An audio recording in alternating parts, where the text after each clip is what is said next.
मैंने लिखा, एक कथन लिखा, A less or equal to B, और फिर मैंने आपसे निष्कर्ष में पूछ लिया कि बताइए इसके आधार पर ये सत्य है क्या। ध्यान दीजिएगा, अगर मैंने आपसे कहा, देखिए इसमें जो सवाल आएंगे वो सभी सवाल कथन और निष्कर्ष की भाषा में आते हैं।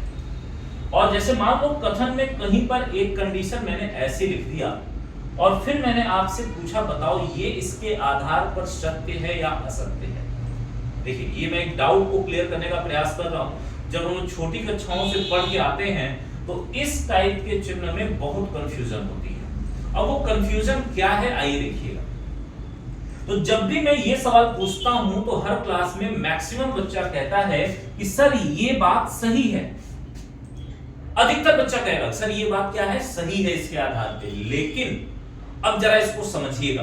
देखिए अगर मैं इसको पढ़ूंगा तो इसको आप क्या पढ़ेंगे, आप कहेंगे ए छोटा है बी से या ए बराबर है बी के। ध्यान दीजिएगा, ए जो है वो छोटा है बी से या ए जो है वो बराबर है बी के। इसको ऐसे ही पढ़ोगे ना। फिर से रिपीट करो, ध्यान से सुनना। ए छोटा है बी से या ए बराबर है बी के, मतलब वो कंफ्यूज्ड है कि वो क्या बोले। वो ये कहे कि ए छोटा है बी से या फिर वो ये बोले कि ए बराबर है बी के, मतलब उसको ये कंफ्यूजन है कि मैं इन दोनों में से क्या मानूं। और आप उससे क्या पूछ रहे हैं, ए छोटा है बी से, मतलब अभी वो काम को कर ही नहीं पा रहा, वो उस चीज में कंफ्यूज्ड है और आप उससे बार बार पूछ रहे हैं कि हो गया हो गया हो गया। वो क्या कहेगा, तो वो कभी यस तो नहीं कहेगा ना जब तक वो काम खत्म ना कर दे।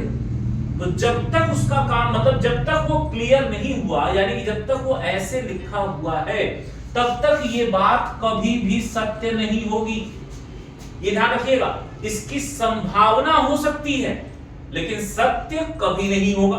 अगर लिखा होता कि ऐसा हो सकता है तो सही है, लेकिन है गलत है। अगर ऐसा लिखा है तो गलत है, ये ध्यान रखिएगा। मतलब अब इसको आसान भाषा में समझिए। देखिए यहां पर ए और बी के बीच में, ध्यान दीजिएगा, यहां पर ए और बी के बीच में आप देख रहे हैं कि डबल चिन्ह लगा है। देखिए डबल चिन्ह है ना, दो वाला चिन्ह है, दो चिन्ह है। और यहां देखिएगा ए और बी के बीच में सिंगल चिन्ह है। तो ध्यान रखना कि इसके आधार पर ये कभी भी सत्य नहीं होगा।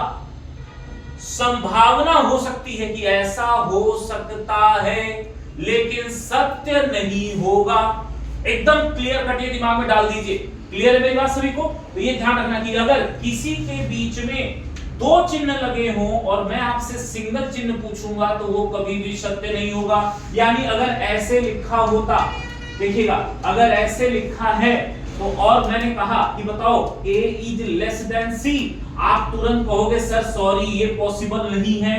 क्यों पॉसिबल नहीं है? क्योंकि देखो a से c के बीच में सब चिन्ह, देखिए ये भी डबल है ये भी डबल है, और जब दोनों डबल डबल है तो हम सिंगल नहीं ले सकते। संभावना हो सकती है लेकिन सत्य नहीं होगा। क्लियर है मेरी बात? तो ये ध्यान रखिएगा बच्चों, ठीक है? स्पष्ट हुआ सभी को? तो ये है इसका पॉइंट, ध्यान रखिएगा सभी लोग। यहां पर ये पॉइंट एकदम दिमाग में डाल दीजिए कि जब भी यहां पर डबल चिन्ह हो और मैं उन्हीं लोगों को सिंगल ले रहा हूं तो वो बात कभी भी सत्य नहीं होगी। ठीक है, ये ध्यान रखना है।